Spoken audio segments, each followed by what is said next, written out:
Hello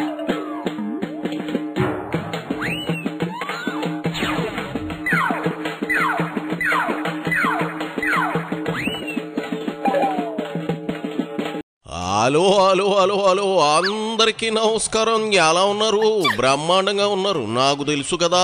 మరి ఈ రోజు రావు గారు రాజమండ్రిలోకి వచ్చిన సెలబ్రిటీ ఎవరో నేను చూసేస్తాను. మరి కోతంత ఈ వీడియోకి ఒక లైక్ ఇచ్చి అలాగే మన కేకే న్యూస్ని సబ్స్క్రైబింగ్ చేసుకుని నన్ను ఎంకరేజ్మెంట్ చెయ్యండి. మరి ఇదిగో చాలా మంది సబ్స్క్రైబింగ్ చేసుకోకుండానే మన వీడియో చూస్తున్నారట. యూట్యూబ్ బాబాయ్ ఫోన్ మీద ఫోన్ కొట్టేస్తున్నాడు. మరి మీరు నన్ను కాతంత దయదలిసి ఈ వీడియోకి ఒక లైక్ ఇచ్చి అలాగే కేకే న్యూస్ని సబ్స్క్రైబింగ్ చేసుకోండి. రాజమండ్రిలోకి వచ్చిన సెలబ్రిటీ ఎవరో నేను చూసేసే పనిలో ఉంటాను. ఎవరా బాబు? ఓహోహో, ఇవాళ మన రచ్చబండకి సరికొత్త గెస్ట్ వచ్చారండి బాబు. ఏపీలో జగన్కు చెవిలో జోరీగలాగా ఎవరు మారారు అనగానే టక్కున షర్మిళ పేరు చెబుతారు. అదే తెలంగాణలో కేసీఆర్కు, కేటీఆర్కు, హరీష్ రావుకు ఎవరంటే కవిత. ఈ పేరు ఇప్పుడు గుర్తొస్తుంది.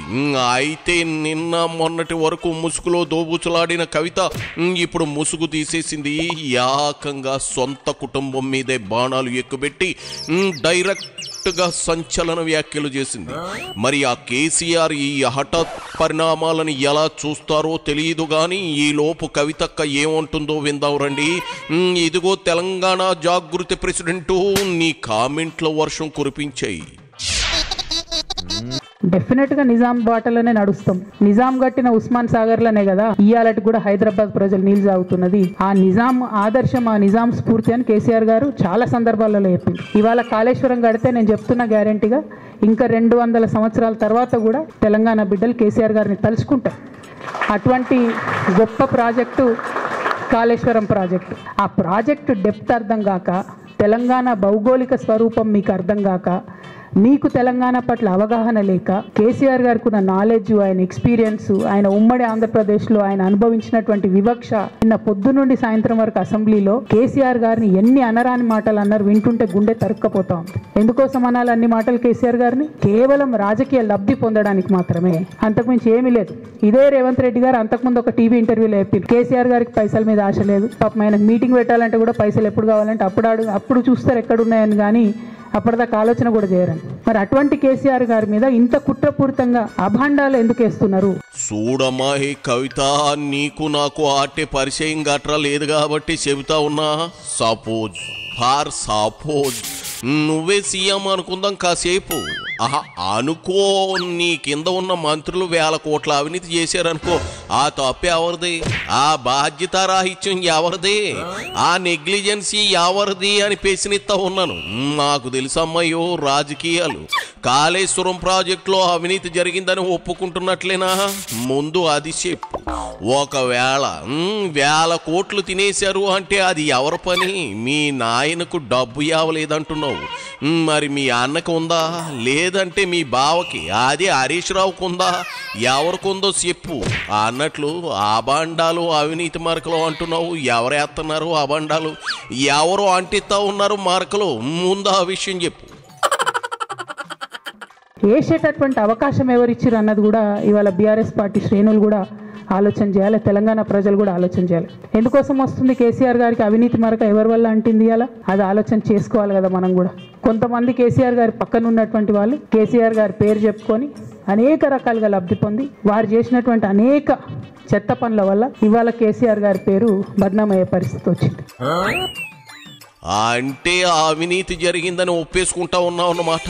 కేసీఆర్ పేరు చెప్పుకున్న, బీఆర్ఎస్ పార్టీ పేరు చెప్పుకున్న అవినీతి చేసింది మీ పార్టీ వాళ్ళే అని జనం అంటారు. అంటే కేసీఆర్ లీడర్గా ఫెయిల్ అయ్యాడనే మాట వస్తుంది. నువ్వు తండ్రికి సపోర్ట్గా మాట్లాడినా ఆయన అసమర్థత వల్లే 1000 కోట్ల అవినీతి జరిగిందని చెప్పకనే చెబుతున్నావు. కొంచెం చూసుకో. ఆయన సాళ్ళకొచ్చి మొంత దాచి ప్రయోజనం ఏముంటుంది చెప్పు. మీ నాయన అడ్డమేట్టేసుకుని అడ్డంగా దోచేసిన వాళ్ళ పేర్లు ఏంటో చెప్పరాదా? 2 నిమిషాలు కాలేదు నాకు తెలంగాణ యాస భాష వచ్చేస్తున్నాయమ్మాయో. సర్లే మొహమాట పడుకు, వాళ్ళ పేర్లు చెప్పేయి. ఆలోచించకు, వాటి సమయం కూడా లేదు, చెప్పేయి.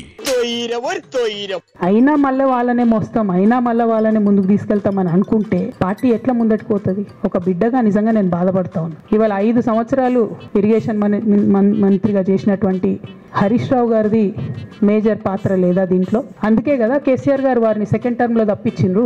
ఈ మొత్తం కాళేశ్వరం ఎపిసోడ్ లో కేసీఆర్ గారికి మరక అంటిందంటే 2-3 వ్యక్తులు కారణం. మాజీ రాజ్యసభ సభ్యుడు ఒకలైతే, హరీష్ రావు గారు ఒకలైతే, మెగా కృష్ణారెడ్డి గారు ఇంకోడు, మెగానో బోగానో ఏదో. ఈ పెద్ద పెద్ద కాంట్రాక్టర్లు అందరితో కుమ్మక్కై కేసీఆర్ గారు ప్రజల కోసం ఆలోచన చేస్తే, నీళ్ల కోసం ఆలోచన చేస్తే, వీళ్ళు సొంత వనరుల కోసం, డెవలప్మెంట్ కోసం, ఆస్తులు పెంచుకోవడం కోసం ఆలోచన చేసి శాబాష్ కుండ బద్దలు కొట్టేశావు. అది కేసీఆర్ బిడ్డ అంటే. ఇరిగేషన్ మినిస్ట్రీ చేశారు అనుకుందాం కాసేపు. మరి సీఎం ఏం చేస్తున్నాడు? ఫామ్ హౌస్లో గుర్రు పెట్టాడా? ఇది నేననే మాట కాదమ్మయ్యో, జనం అంటారు. ఇప్పుడు నువ్వేదో హరీష్ రావుని బదనం చేద్దామని విమర్శలు చేస్తే అవన్నీ ఇండైరెక్ట్గా మీ నాయనకే తగులుతాయి. 1000 కోట్ల అవినీతికి కేసీఆర్ కొమ్ము కాశాడని అంటారు, కానీ ఈ ఇరిగేషన్ మంత్రిగా ఉన్న హరీష్ రావుకు పెద్ద ఆయనకి తెలియకుండా అంతా కాజేసేసాడంటే ఎవరు నమ్ముతారు? నమ్మలేరు. రౌతు కొద్ది గుర్రు అన్నారు పెద్దలు. రౌతు అంటే ఇక్కడ మీ నాయన కేసీఆర్. మరి ఆయన పాలన సక్కంగా లేదని నువ్వు చెబుతున్నావా? అవినీతిమయం అయినా కూడా పట్టించుకోకుండా ఫామ్ హౌస్లో గడిపాడని ఒప్పేసుకుంటున్నట్లేనా? మా జగన్ రెడ్డిని కేసీఆర్ ఫాలో అవుతున్నాడో లేదంటే మీ నాయన్నే మా జగన్నే ఫాలో అవుతున్నాడో తెలియదు, కానీ కాళేశ్వరం ప్రాజెక్టు మీద చర్చ అసెంబ్లీలో జరిగితే మీ నాయన ఎందుకు మాట్లాడడం లేదు? అసలు సభకి ఎందుకు రాలేదు? ఇదేం విడ్డూరం, కొంపదీసి చేతులు ఎత్తేసాడా? నువ్వు చెప్పే మాటలేవో కేసీఆర్ అసెంబ్లీకి వచ్చి చెబితే బాగుండేది కదా. తనదైన మార్కు సెటైర్లతో అధికార పక్షానికి ముచ్చెమటలు పోయించవచ్చు కదా. మౌనం ఎలా అంటే మౌనం అర్ధాంగీకారం అనుకోవచ్చా?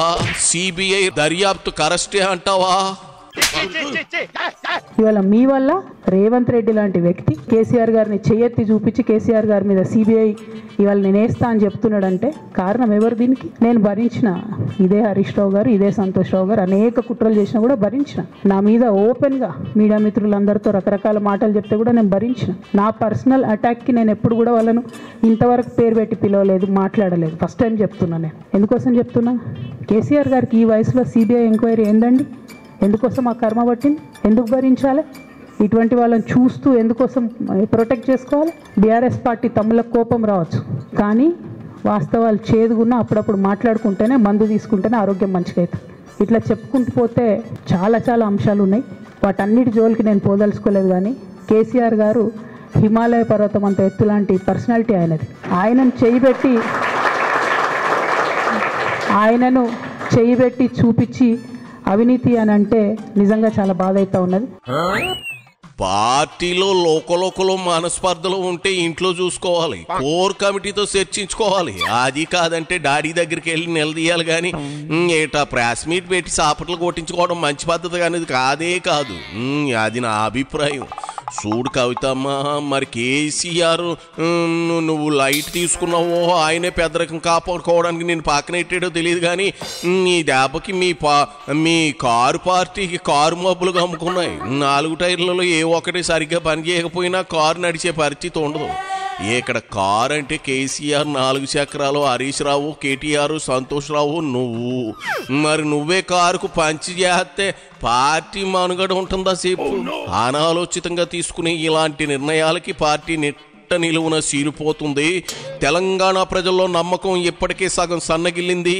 ఈ దెబ్బకి పూర్తిగా ఆరుతి కర్పూరంలా మారిపోగలదు. అంచేత ఓ పాలి ఆలోచన చెయ్యి. నా మాట విను. ఇప్పుడు ఏడవడం వేస్ట్. పార్టీ మునిగిపోయిగా ఏడ్చిన ప్రయోజనం ఏముంటుంది చెప్పు? ఎందుకంటే నా పెళ్ళప్పుడు నా పెళ్లి చేయడానికి కూడా ఇబ్బంది పడ్డటువంటి వ్యక్తి ఆయన. రాజకీయాలలో 40-50 ఏళ్ళు ఉంటే కూడా ఆస్తులు సంపాదించుకోలే కేసీఆర్ గారు. అనేక మంది అలా మాట్లాడుతుంటారు, చాలా మాటలు మాట్లాడుతుంటారు, కానీ నాకు తెలుసు, నేను దగ్గరుండి ఆర్థిక పరిస్థితి చూసిన కాబట్టి ఎన్నడూ ఆయనకు ఆశ లేదు. అటువంటి మనిషిని పట్టుకొని సిబిఐ ఎంక్వైరీ ఇస్తాం, ఇదేస్తాం, అదేస్తాం. ఎవరు కారణం దీనికి అంతటికి? ఈ చేతగాని కాంగ్రెస్ ప్రభుత్వం, మీ ఏసీబీ వాళ్ళు పోయి కాళేశ్వరంలో పనిచేసిన 3 ఇంజనీర్లను పట్టుకుంటే ఒక్కొక్క ఇంజనీర్ దగ్గర 100 కోట్ల ఆస్తులు వెళ్తే మీకు ఎందుకు ఎంక్వైరీ చేసే దమ్ము లేదు? వాళ్ళు వెనకాల ఎవరు ఉన్నారు, ఎందుకు ఎంక్వైరీ చేస్తలేరు? బొగ్గగిలి జోల పాడడం అంటే ఇదే కవితమ్మా. ఇంజనీర్లే కోట్లు సంపాదించారంటే ప్రభుత్వ పెద్దలు ఎంత సంపాదించారో చెప్పు. రాజే అవినీతి తలుపులు బార్లా తెరిస్తే మరి కింద స్థాయి ఉద్యోగులు కిటికీలైనా తీయకుండా ఉంటారా? మొత్తానికి నిన్ను పార్టీ నుంచి గెంటేయడం తథ్యం. హరీష్ రావు ఎవరని అవునన్నా కాదన్నా మార్చలేడు, పార్టీకి ఊపిరి. అందుకే మీ అన్న కేటీఆర్ కూడా హరీష్ బావ గ్రేటు సూపర్ అంటూ పొగుడుతున్నాడు. ఏదైతేనేలే పార్టీలో సీలుకి తెచ్చావు. ఏక మీ ఆయన జగన్ కు ఫోన్ చేసి శత్రువులు ఎక్కడో ఉండరు, కూతుళ్ళు చెల్లెల రూపంలో మన చుట్టూ వైఫైలా తిరుగుతూ ఉంటారని చెప్పుకుని కుళ్ళిపోతాడు. అంతకన్నా ఏం చేయలేడుగా. సరే నీ పెట్టేసావుగా, చూద్దాం ఏమవుతుందో. ఈ లోపు నువ్వు వెళ్ళిరా చాలే, కొంప ముంచింది చాలు, ఇక బయలుదేరు. అయిపోయి